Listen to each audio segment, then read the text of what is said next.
तो दोस्तों आज मैं एक्सप्लेन करने वाला हूँ एक इंडोनेशियन हॉरर मूवी को जिसका नाम है जगत आर्वा। ये एक बेहद शानदार इंडोनेशियन हॉरर मूवी है जिसके अंदर हमको कई सारे इंडोनेशियन अर्बन लेजेंड्स और जापानीज बिलीव्स के बारे में जानने को मिलेगा। और इसी के साथ में ये मूवी कहीं ना कहीं जगत आर्वा यूनिवर्स के रास्ते खोलती है जो कि कुंतिलानक यूनिवर्स से कनेक्टेड है। तो इसलिए आपको ये मूवी काफी इंटरेस्टिंग लगेगी।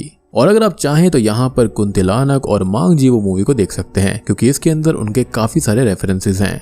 तो उन सभी वीडियोस का लिंक आपको नीचे डिस्क्रिप्शन में और पिन्ड कमेंट में मिल जाएगा।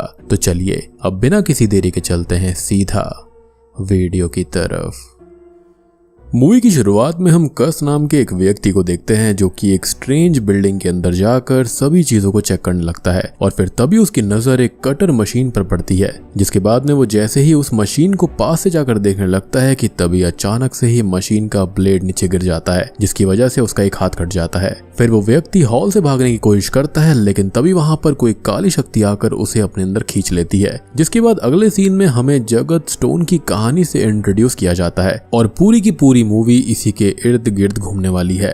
अब कहानी के हिसाब से स्पिरिट्स की दुनिया और इंसानों की दुनियाओं के बीच में बैलेंस को बनाए रखने के लिए एनलाइटनर ने जगत स्टोन को आगे बढ़ा दिया था और ये स्टोन बहुत ही ताकतवर है। इसकी ताकत का अंदाजा इस चीज से लगाया जा सकता है कि इस स्टोन की पावर्स का इस्तेमाल करके आसमान को भी फोल्ड किया जा सकता है। तो जब इविल स्पिरिट्स ने साथ मिलकर जगत स्टोन को अपने गलत फायदे के लिए इस्तेमाल करने की कोशिश करी तब एनलाइटनर ने एक्शन लिया और उन्होंने जगत स्टोन की सुरक्षा की जिम्मेदारी एक पवित्र ब्लड लाइन वाले कबीले के लोगों को दे दी जो कि आदित्य क्लैन कहलाए।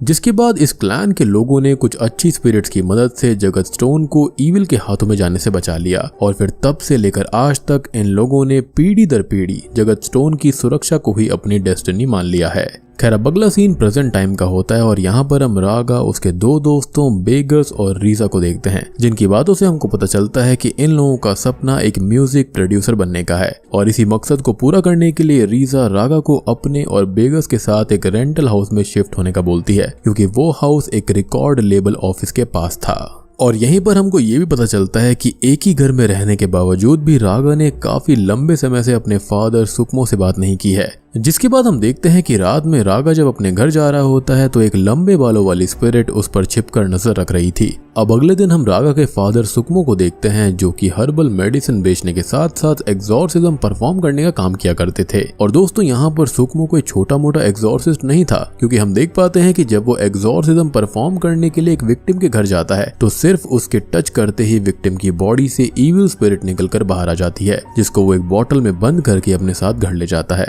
अब रास्ते में आते वक्त हमें सुकमो और उसके भाई जया की बातों से ये पता चलता है कि सुकमो ये सब पैसे कमाने के लिए नहीं करता बल्कि उसका इरादा तो बस इविल स्पिरिट से परेशान विक्टिम्स की मदद करने का है। अब सुकमो यहाँ पर एग्जॉर्सिज्म से पैसा तो नहीं बना रहा था लेकिन मुझे ऐसा लगता है कि वो इविल स्पिरिट से यहाँ पर खेल रहा था क्योंकि वो था ही इतना ताकतवर और यहाँ पर जीतना किसको पसंद नहीं है और जीतने के बाद सेलिब्रेशन भी बनता है। अब सेलिब्रेशन करने के लिए किसी ओकेजन की जरूरत नहीं है क्योंकि प्लेयर स्पॉट पे लाखों की विनिंग करके हर मोमेंट बन जाता है सेलिब्रेशन वाला मोमेंट। प्लेयर स्पॉट के ऊपर आप 15 से भी ज्यादा गेम्स खेल सकते हैं जैसे ludo, speed ludo, snakes and ladder, sheep fight, rummy, poker, housie, chess और एंटमैन। यार मतलब सोचो लूडो और फास्ट लूडो खेलकर लाखों जीत सकते हो और ये हुई ना सेलिब्रेशन वाली बात। तो अब आप ये पूछोगे कि प्लेयर स्पॉट ही क्यों, तो ये है सिक्योर 10 मिलियन से ज्यादा इसके यूजर्स हैं और यहाँ पर अपनी विनिंग्स को आप इजीली विड्रॉ कर सकते हो डायरेक्टली अपने वॉलेट या फिर अकाउंट में। एक और मजे की बात बताऊं, अगर आप मेरे लिंक से इसको डाउनलोड करते हो, मेरा रेफरल कोड इस्तेमाल करते हो यानी कि प्लेस 200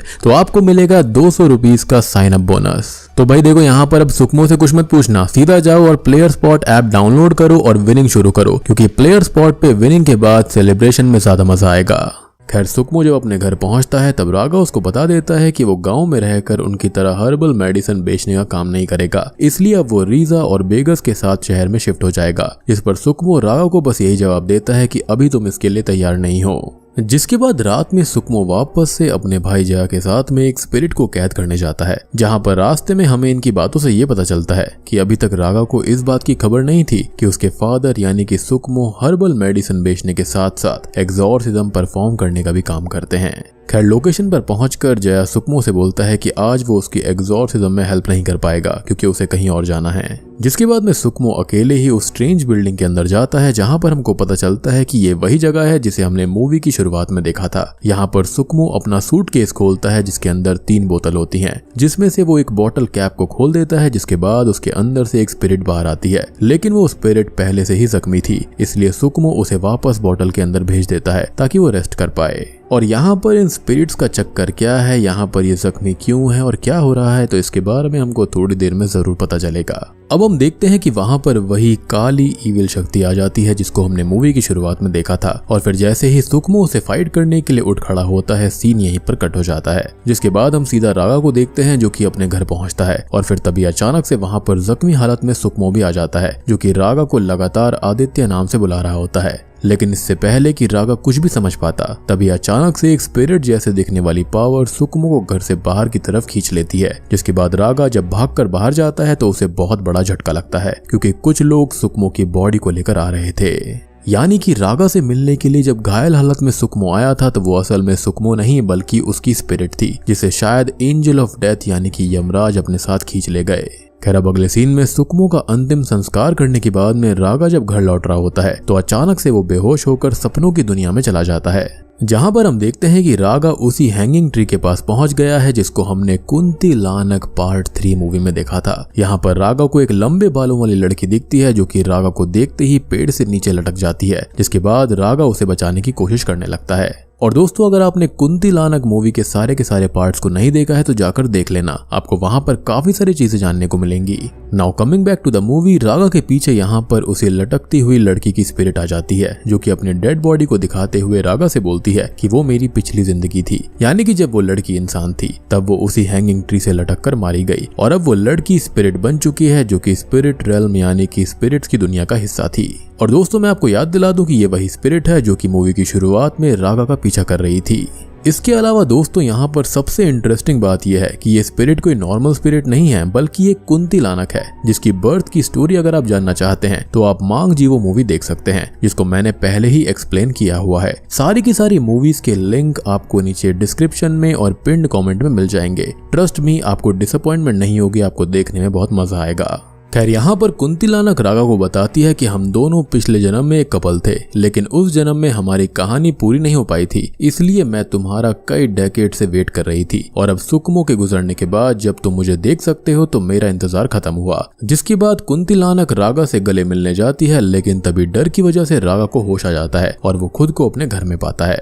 अब यहाँ पर रागा ये देखता है कि सुकमो के सूटकेस में कुछ हलचल हो रही है, इसलिए अब वो सूटकेस को खोलकर देखता है जिसके अंदर 3 बॉटल्स होती हैं और फिर रागा उनमें से एक बॉटल के कैप को हटा देता है। जिसके बाद उसके अंदर से वही स्पिरिट निकलती है जिसे सुकमो ने बॉटल के अंदर जाकर रेस्ट करने को कहा था, लेकिन उसे देखकर रागा काफी डर जाता है और छुपने लगता है। लेकिन फिर तभी वहाँ पर सुकमो का भाई जया आ जाता है जो कि उस स्पिरिट को बताता है कि अब उसका मास्टर सुकमो नहीं रहा। और फिर इसके बाद में जया रागा को समझाने लगता है कि वो जिस स्पिरिट से डर रहा है उसका नाम यहाँ पर गेंद्रुवो है, जिसे वो लोग ध्रुव नाम से बुलाते हैं। और यहाँ पर ध्रुव जो है वो एक अच्छी स्पिरिट है जो कि उसके फादर सुकमो का बॉडीगार्ड था। लेकिन ये सब बातें राव को समझ में नहीं आती, इनफैक्ट हमको भी नहीं आती, इसलिए जया उसे सब कुछ शुरुआत से बताने लगता है। अब उसके फादर सुकमो असल में एक एग्जॉर्सिस्ट हुआ करते थे और खुद जया भी एक एग्जॉर्सिस्ट है। लेकिन एक चीज जो कि यहाँ पर सुकमो और जया को अलग करती है वो ये है कि सुकमो को आदित्य 6th के रूप में चुना गया था। और फिर इसके बाद में जया रागा को जगत स्टोन की एक बुक देता है जिसके अंदर जगत स्टोन और आदित्य क्लैन के लोगों की पूरी कहानी लिखी हुई थी।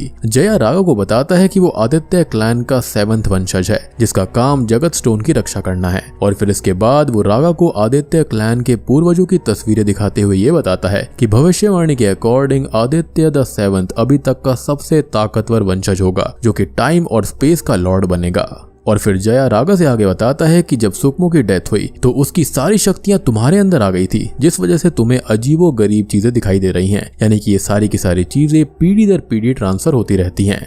जिसको सुनकर रागा गुस्से में ये बोलता है कि अगर ऐसा ही था तो उसके फादर सुकमो ने उसे इसके बारे में क्यों नहीं बताया। और फिर इतना कहकर वो वहां से चला जाता है। जिसके बाद वो रात में रीजा को कॉल करके बोल देता है कि अगले दिन वो शहर में शिफ्ट हो जाएगा। बेसिकली यहाँ पर रागा के लिए सब कुछ काफी नया था और अपने फादर के गुजरने के बाद वो इतनी बड़ी सच्चाई को एक्सेप्ट नहीं कर पा रहा था कि वो आदित्य क्लैन का वंशज है। इसलिए वो सब कुछ छोड़कर शहर भागना चाहता था। जिसके बाद अगले दिन जब रागा अपना घर छोड़कर जा रहा होता है तो हम दीवार पर लगी हुई उसकी माँ की तस्वीर को देख पाते हैं। और फिर इसके बाद में जब रागा आधे रास्ते पहुंचता है तो वहां पर ध्रुव आ जाता है, यानी कि वही बॉडीगार्ड स्पिरिट, जो कि रागा से बोलता है कि आदित्य द 6th यानी कि सुकमो की डेथ के बाद से उसकी रेस्पॉन्सिबिलिटी है कि वो आदित्य द 7th की रक्षा करे। जिसको सुनकर रागा को गुस्सा आ जाता है और वो बोलता है कि तुम मेरे फादर को तो बचा नहीं पाए, इसलिए अब मुझसे दूर ही रहो। मीनवाइल हम कुंतिलानक को देखते हैं जो कि रागा का पीछा कर रही होती है और फिर वो अपना रूप बदलकर एक सुंदर लड़की में बदल जाती है। दूसरी तरफ रागा शहर जाने के लिए अपने दोस्तों के साथ गाड़ी में बैठा था, लेकिन तभी अचानक से गाड़ी के ड्राइवर को एक इविल स्पिरिट पसेस कर लेती है, जिसके बाद वो रागा पर हमला करने लगता है। अब जैसे ही वो पोजेशन वाला व्यक्ति रागा को खत्म करने वाला होता है कि तभी वहां पर ध्रुव आकर उसको रोक लेता है और फिर तभी वहां पर जया भी आ जाता है, जो कि उस ड्राइवर की बॉडी से इविल स्पिरिट को बाहर निकाल लेता है और फिर वो रागा को अपने साथ चलने को कहता है। फिर अगले सीन में रागा जया के साथ उसकी कार में जाने लगता है, जहां पर हम ये देख पाते हैं कि जया रागा को ट्रेनिंग पर ले जा रहा था ताकि वो अपने पावर्स को कंट्रोल करना सीख पाए और वो समझ पाए कि आखिर उसको करना क्या है। और यहाँ पर जया और रागा के साथ इस मिशन में ध्रुव, नौनिक और कुंतिलानक भी शामिल थे। और यहाँ पर जो नौनिक थी वो भी ध्रुव की तरह ही एक अच्छी स्पिरिट थी, जो कि सुकमो की वफादार थी और उसका काम अपने मास्टर आदित्य के जख्मों को ठीक करने का था। इसके अलावा जो कुंतिलानक थी वो भी बाकी दोनों की तरह ही सुकमो की वफादार थी। और यहाँ पर दोस्तों सुकमो के सूटकेस में 3 बॉटल्स थी, उनके अंदर ध्रुव, नौनिक और कुंतिलानक थे, जो कि आदित्य क्लैन के वफादार थे, क्योंकि शायद से ये हो सकता है कि पास्ट में आदित्य क्लैन के लोगों ने इनकी मदद करी होगी। खैर ये लोग ट्रेनिंग की लोकेशन पर पहुंचते हैं, जहां पर जया अपने मैजिक से रागा की स्पिरिचुअल आईज को ओपन कर देता है। और यहाँ पर मुझे थर्ड आई मूवी की याद आ गई। और फिर वो उसको बताता है कि व्यक्ति का जख्म कभी भी अकेले नहीं होता। और फिर वो उसको बताता है कि एक व्यक्ति का जन्म कभी भी अकेले नहीं होता, क्योंकि जब वो पैदा होते हैं तो 4 स्पिरिट हमेशा इंसानी रूप में उसके साथ रहती हैं, जिनको सैदुलर, पैपेथ, लीमो, पेंसर कहते हैं। और मेरे ख्याल से ये खुद की इंद्रियां होती हैं या फिर खुद के इनर डीमंस होते हैं जिनको इंसान को कंट्रोल करना होता है। खैर अब यहाँ पर जया रागा को एक बोतल देकर बोलता है कि उसे उन 4 स्पिरिट से फाइट करके उनको इस बोतल में कैद करना होगा। जिसके बाद रागा जैसे ही उस बोतल को पकड़ता है वो स्पिरिट रेल्म में चला जाता है, जहाँ पर उसे उसी के भेष में मौजूद एक आत्मा मारने की कोशिश करता है। लेकिन फिर तभी वहाँ पर कुंतिलानक आकर रागा को बचा लेती है, जिसके बाद रागा उस स्पिरिट पर काबू पा लेता है और हम देखते हैं कि वो बोतल ब्लैक लिक्विड से भर जाता है। अब रात में रागा और कुंतिलानक की अच्छी फ्रेंडशिप हो जाती है, लेकिन फिर बाद में जया कुंतिलानक को अकेले में समझाता है कि वो कभी भी रागा के साथ मिलकर एक नहीं हो सकती है, क्योंकि रागा एक ह्यूमन है और वो एक स्पिरिट। इसलिए अब कुंतिलानक रागा को बिना बताए ही उसे दूर चली जाती है। जिसके बाद में अगले दिन रागा की ट्रेनिंग डेथ फॉरेस्ट में होती है, जहां पर उसका सामना उसी हाथ कटे वाले व्यक्ति से होता है जिसका नाम कस था, जिसको मूवी की शुरुआत में दिखाया गया था। लेकिन इस बार वो व्यक्ति कोई नॉर्मल व्यक्ति नहीं होता, बल्कि उसे किसी इविल स्पिरिट ने पसेस किया था। लेकिन इसके बावजूद भी यहाँ पर रागा कस को रोकने में सक्सेसफुल हो जाता है। जिसके बाद जया वहां पर आकर उस व्यक्ति के अंदर से इविल स्पिरिट को निकाल कर अपने अंदर खींच लेता है।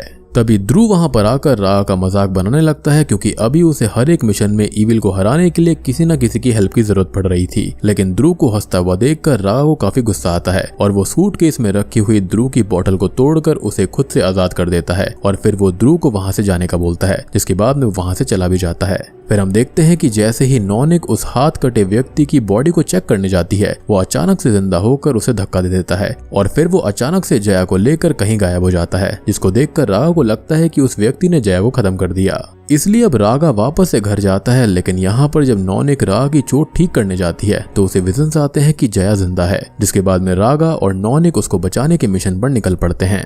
लेकिन इसके लिए सबसे पहले कुंतिलानक के पास उनको जाना होगा और उसे अपने साथ वो ले लेते हैं। और फिर इसके बाद में ये लोग ध्रुव के पास में जाते हैं, लेकिन वो साथ आने से मना कर देता है, क्योंकि रागा ने पहले उसको भगा दिया था। इसलिए अब रागा, कुंतिलानक और नौनिक तीनों अकेले ही जया की एनर्जी को फॉलो करते हुए उसी स्ट्रेंज हाउस में पहुंचते हैं। लेकिन तभी अचानक से इविल स्पिरिट कुंतिलानक और नौनिक पर हमला करके उन्हें एक मैजिकल भवन में फंसा देता है, जबकि रागा जो होता है वो सीधा उसी कटर मशीन वाले रूम में पहुंच जाता है, जहां पर उसे जया दिखता है। लेकिन यहाँ पर शॉकिंगली रागा को ये पता चलता है कि जया को किसी इविल स्पिरिट ने किडनैप नहीं किया था, बल्कि ये उसकी ही चाल थी, ताकि रागा उसे बचाने के चक्कर में टाइम और स्पेस से परे पोर्टल खोलना सीख जाए, जिससे कि वो ऑफिशियली आदित्य द 7th बन जाएगा और फिर उसकी पावर्स का यूज करके जया उससे एक पोर्टल खुलवा सके। मीनवाइल हम कुंतिलानक और नौनिक को देखते हैं, जो कि भंवर से निकल नहीं पा रही थी, लेकिन तभी उन्हें बचाने के लिए वहां पर ध्रुव आ जाता है। और इधर जया रागा को गुस्सा दिलाने के लिए उसे बता देता है कि सुकमो किसी इविल स्पिरिट ने नहीं, बल्कि खुद उसने ही मारा था।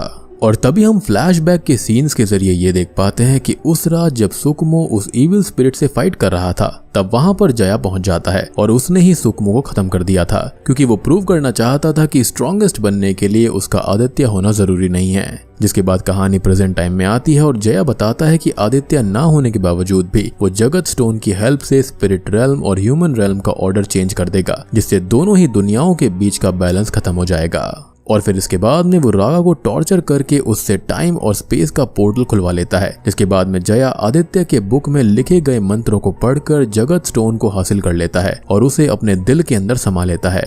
और फिर इसके बाद उसकी बॉडी के अंदर कटर मशीन वाली इविल स्पिरिट घुस जाती है जिसका नाम हॉलो होता है। मीनवाइल वहां पर कुंतिलानक, ध्रुव और नॉनिक भी पहुंच जाते हैं, जो कि जया से फाइट करने की कोशिश करते हैं, लेकिन जगत स्टोन और हॉलो इविल की वजह से जया बहुत ही पावरफुल हो गया था, इसलिए जया सभी को हरा देता है। जिसके बाद में रागा बड़ी मुश्किल से कुंतिलानक की हेल्प से स्पिरिट रेल्म में पहुंच जाता है, जहां पर उसकी मुलाकात उसके फादर सुकुमो से होती है। वो अपने फादर से पूछता है कि आखिर उन्होंने उसको पहले ये सारी बातें क्यों नहीं बताई थी, जिस पर सुकुमो बोलता है कि वो नहीं चाहता था कि उसे छोटी उम्र से ही आदित्य बनने की कड़ी ट्रेनिंग लेनी पड़े। जिसको सुनकर रागा को अपनी गलती का एहसास हो जाता है और वो सुकुमो से माफी मांगता है। जिसके बाद रागा वापस से प्रेजेंट टाइम में आ जाता है और अब उसके अंदर काफी ज्यादा शक्तियां भी आ चुकी थी, क्योंकि वो समझ गया था कि वो कौन है। इसलिए वो एक ही झटके में जया को रोक लेता है और फिर उसके अंदर से जगत स्टोन को निकाल कर अपने अंदर समा लेता है। जिसके बाद ध्रुव रागा को अपने बैग पर लिखे मंत्र को दिखाता है, जिसको पढ़कर रागा एक ऐसा पोर्टल खोलता है जिसके अंदर जया समेत हॉलो इविल स्पिरिट भी समा जाती है। जिसके बाद अगले सीन में हम रागा को देखते हैं, जो कि अपने फादर सुकुमो की तरह ही एग्जॉर्सिज्म परफॉर्म करने के लिए अपने पहले मिशन पर जा रहा था, जहां पर ध्रुव उसको बोलता है कि वो हमेशा उसका वफादार रहेगा और फिर वो बोतल के अंदर चला जाता है।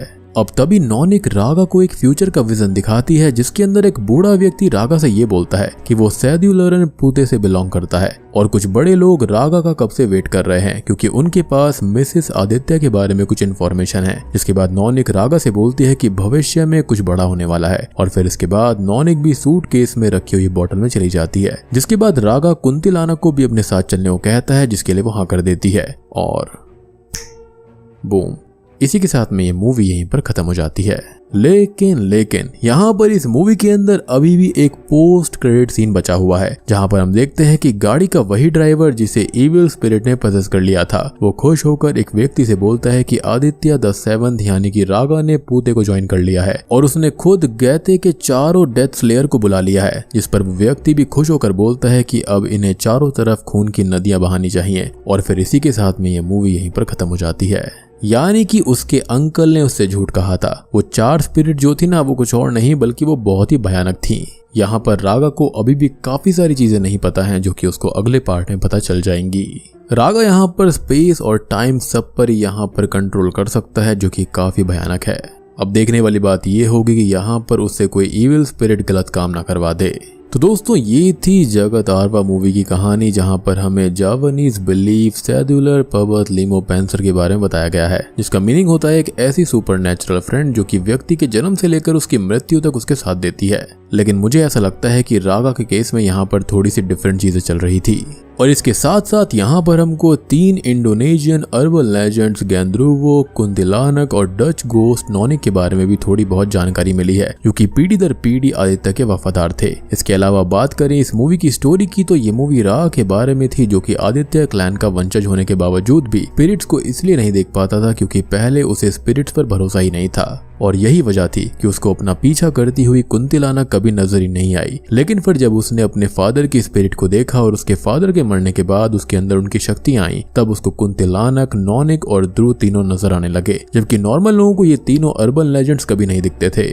साथ ही साथ यहाँ पर रागा को जया की हेल्प से अपनी रियलिटी का भी एहसास हुआ और वो जान पाया कि वही गार्डियन ऑफ द यूनिवर्स है। इसके अलावा बात अगर जया की जाए तो उसे आदित्य का वंशज नहीं चुना गया, क्योंकि उसके मन के अंदर डार्कनेस थी, इसलिए ही उसके मन में इस चीज का गुस्सा था और शायद इसलिए ही उसने हॉलो इविल के साथ मिलकर अपने भाई सुकुमो यानी कि आदित्य द सिक्स्थ को खत्म कर दिया। और फिर उसने रागा की मदद से जगत स्टोन को हासिल करना चाहा, ताकि वो स्पिरिट्स और ह्यूमंस की दुनिया का सीक्वेंस ही बदल दे। और वो स्पिरिट्स और ह्यूमंस को एक साथ ही मिलाना चाहता था, लेकिन at the end of the day वो इसमें अनसक्सेसफुल हो गया।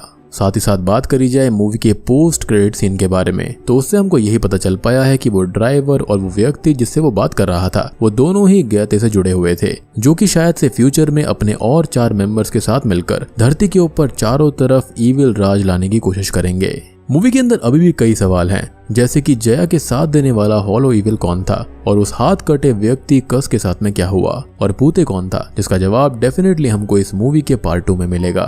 तो आज के लिए बस इतना ही। उम्मीद करता हूँ कि आपको ये इंडोनेशियन मूवी पसंद आई होगी। पसंद आई है तो वीडियो को लाइक कर देना, चैनल के ऊपर नए हैं तो सब्सक्राइब कर लीजिए और वीडियो को शेयर करना मत भूलिएगा। कमेंट करके बताना कि आपको ये मूवी और एक्सप्लेनेशन कैसी लगी। तो मैं आप सबको मिलता हूँ अगली वीडियो के साथ में, तब तक के लिए